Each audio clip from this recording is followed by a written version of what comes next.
meus amados irmãos, que a graça e a paz que vem da parte do nosso bondoso Deus, da parte do nosso Senhor e Salvador Jesus Cristo, esteja em cada um de nós, nos fazendo prosperar espiritualmente em tudo o que é do agrado do Senhor. Meus amados, hoje, quinta-feira, vamos dar continuidade à nossa lição bíblica semanal, bíblica diária, né? E nessa semana a gente está estudando sobre da esperança para o sacrifício, é o tema, é o título da nossa lição semanal. E só relembrando, né, ontem na quarta-feira, nós vimos as mensagens que Paulo traz no livro de Romanos, capítulo 9, o versículo 3 e 4, né, quando ele deixa bem claro que amava muito o seu próprio povo, a sua própria raça, os seus irmãos judeus, né? E que ele desejava até ser amaldiçoado se com isso, né, eles conseguissem, através de Paulo, ele conseguisse salvar aquele povo, de alguma maneira ajudar aquele povo a enxergar Cristo, né? A enxergar a verdade espiritual que ele está tentando transmitir aqui no livro, na carta aos Romanos, né? Ele chega a dizer isso. E no verso 4, ele fala dos privilégios que Deus deu àquele povo que agora não conseguia enxergar o que os gentios estavam conseguindo enxergar, que não recebeu nenhum privilégio dos quais o povo judeu havia recebido. Olha que contraste, né? Que coisa triste. É por isso que Paulo vai dizer que ele vai dizer, por exemplo, a gente disse quando, né? Na terça-feira, na pergunta 6, né? Ele disse que tinha uma grande tristeza e vivia com uma constante angústia em seu coração. É por isso, né?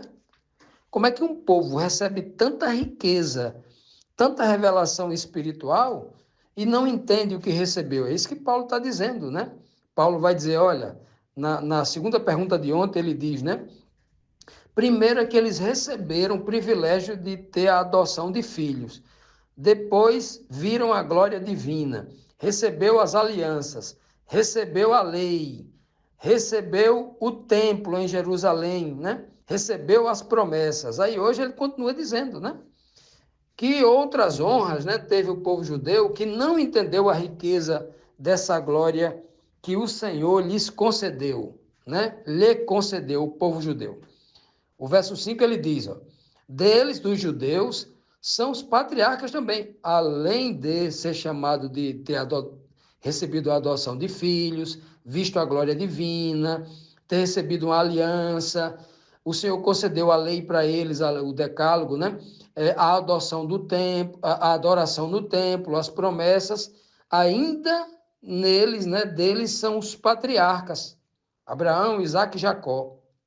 Né? E deles nasceu o Cristo. Jesus era judeu. Olha só. Deles nasceu o Cristo, segundo a condição humana, né? Porque Jesus veio como ser humano. E que hoje Jesus Cristo está acima de tudo, porque, como diz o próprio Paulo, Deus o elevou acima, deu um nome acima de todo nome, e o exaltou à condição de soberano. Está lá no livro de Colossenses, né? Capítulo 1. Logo no capítulo 1, versículo 9, 8, 9, ele vai dizer isso aí. Está acima de tudo. Aí ele diz, ponto, né? Deus seja bendito para sempre. É o que Paulo diz aqui. Agora, me permita abrir aqui um parêntese nesse verso de Romanos 9, verso 5. Um parêntese que está completamente fora desse contexto aqui, né? Que é muito utilizado por pastores, teólogos, e estudantes ignorantes que foram alienados nos cursos fracos de teologia que fizeram, que utilizam esse verso de versões de Bíblias populares, tendenciosas, feitas pelas associações trinitarianas, as maiores produtoras e influenciadoras de Bíblias defeituosas, de versões mal traduzidas no mundo, favorecendo a doutrina da Trindade, né? O engodo. Usam esse verso em versões que dizem assim, né? Que está acima de tudo. que Jesus Cristo é Deus bendito para sempre, versões. Essa versão que eu usei aqui, por exemplo, é a versão a edição pastoral, edição bíblica pastoral, uma edição erudita, uma edição, segundo a Igreja Católica, de excelência para os seus líderes, para os seus bispos, uma edição, né, erudita, como outras versões boas, são várias outras versões que trazem esse texto corretamente. Mas tem versões populares traduzidas com a imprecisão de João Ferreira de Almeida, né? Algumas Almeidas, que pega esse verso de Romanos 9,5, que chama Jesus de Deus bendito. O texto não está dizendo isso, né? Até porque o próprio texto já está dizendo que Jesus Cristo veio segundo a condição humana. E um ser humano não tem condição divina, ou ele é humano ou é divino, né? Ok? Na Bíblia não há um verso sequer em toda a Bíblia que possa nos afirmar que existe um ser no universo que seja híbrido, que tenha duas naturezas em si mesmo. Não existe isso. Inclusive, o próprio Paulo destrói qualquer ideia nesse sentido. Quando aqui no mesmo livro de Romanos, logo no princípio, as suas informações principiológicas, a base da revelação, ele vai dizer lá em Romanos 1,20, que tudo de Deus, até os seus atributos invisíveis, são claramente compreendidos, a sua divindade e o seu eterno poder. São claramente vistos e compreendidos por meio das coisas criadas. Quer saber o que é a divindade? Olhe para a natureza. Quer saber se tem alguma coisa que representa Deus, Cristo ou qualquer coisa dele? Olhe para a natureza. E na natureza não tem nenhum ser híbrido, com duas naturezas, divino e humano. Nós não encontramos um ser que seja boi e cavalo ao mesmo tempo, né? Um homem que seja homem e alienígena ao mesmo tempo. Não tem isso na Bíblia, não tem isso na criação de Deus, né? Não tem isso. Então, infelizmente, pessoas despreparadas, sem compromisso com a verdade bíblica, que faz as suas exigências claras, para se compreender a verdade e a palavra da sabedoria, o princípio está lá no livro de Isaías. Isaías 28, versículo 9 e 10. A quem se ensinaria a sabedoria? A uma criança arrancada dos peitos da sua mãe? Pergunta lá. Não, porque a sabedoria é regra sobre regra, regra e mais regra, um pouco aqui e um pouco ali. Aí o sujeito pega um verso isolado, de uma tradução horrível, né, pobre, né? E aí ele vai pegar essas traduções tendenciosas e vai ser por aí com um verso isolado, dizendo Jesus Cristo é Deus, porque está escrito aqui no livro de Romanos 9, versículo 5, né? Uma tradução equivocada, porque não foi buscar os manuscritos mais antigos, não teve, né, a coragem, a disposição, a dedicação, porque para compreender a palavra tem que ter dedicação, tempo, muito tempo útil para examinar a palavra, para examinar todo o contexto do próprio livro de Romanos, que Paulo não está querendo dizer isso, porque em todo o livro de Romanos, Paulo está apresentando o Cristo como um ser humano, como o segundo Adão, né? Então, tudo isso está escrito aqui. Infelizmente, as pessoas têm usado isso de forma equivocada. O objetivo da mensagem aqui, em hipótese alguma, é chamar Jesus de Deus. O objetivo da mensagem aqui, ele está querendo dizer claramente que o povo judeu é um privilegiado, é tão privilegiado que Deus concedeu a ele que Cristo, o Cristo prometido, né, o Messias, viesse da raça dele, não viesse do meio dos gentios. Podia ter vindo da descendência de Ló, de Moabe, de qualquer outra, mas veio deles. E eles não entenderam essa riqueza, essa glória que Deus lhe deu. Continuando, meus amados irmãos, vamos aqui para pergunta 10. Que está preso à letra morta? O que está preso, ou quem está preso à letra morta, ou seja, preso à gramática, só o sentido gramatical, e desprezando o sentido espiritual da mensagem, exaltando a etnia judaica, pode chegar a que conclusão precipitada? Antes de a gente ler o verso, eu quero aproveitar aqui a pergunta para mostrar exatamente o que temos visto hoje em alguns canais na internet, canais de YouTube e outros canais, blogs, sites, etc., né?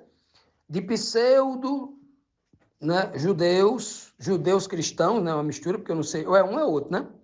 Mas eles misturaram os dois, e aí tem pseudo-judeus cristãos, que se dizem cristãos, né? Que rejeitam a mensagem de Cristo e estão tentando trazer tradições judaicas antigas, cuja a sua tipologia já encontrou o antítipo, quando as suas cerimônias vazias, ou seja, já encontraram o verdadeiro, já se cumpriu o propósito dessas cerimônias, já foram cumpridos, já encontrou o seu destino, né? E aí muita gente está tentando resgatar o que Paulo está dizendo aqui. Vocês estão querendo voltar aos antigos rudimentos? Vocês querem voltar àquela mentalidade rudimentar, sem o espírito, aquela mentalidade da presa à tradição e aos costumes, né? Paulo vai dar essa pancada aí. Isso é o que tem. Muita gente pobre de inteligência carnal, né? E pior, pobre, zero de discernimento espiritual, muito preso a essas religiosidades. Qualquer judeu que aparece na internet com a barba tamanho do mundo e um chapéu na cabeça, né? Um quipá, aí, e fala qualquer coisa lógica, segundo 2 ou 3 palavrinhas decoradas no hebraico, tem convencido muita gente pobre por aí. É mais pobre do que ele. Então, essas pessoas, como diz a Bíblia, eu enviei a operação do erro para que creiam na mentira, porque o coração deles são cobiçosos, não são crentes de verdade. Porque se fosse crente de verdade, estaria disposto ao sacrifício e examinar a Bíblia. Não ficaria sendo convencido por pastor, por padre, por rabino. Vai para as Escrituras. Tem que ir para as Escrituras. Tem que examinar tudo. Tem que examinar o contexto. Tem que ter a coragem, porque a sua vida, a sua salvação está em jogo. É a vida eterna que está em jogo. Então, seguidores de religiosos só dá nisso, né? Só o que tem hoje é religioso, em todos os lugares, né? Eu tenho certeza que você está cercado de muitos. Então, escute bem.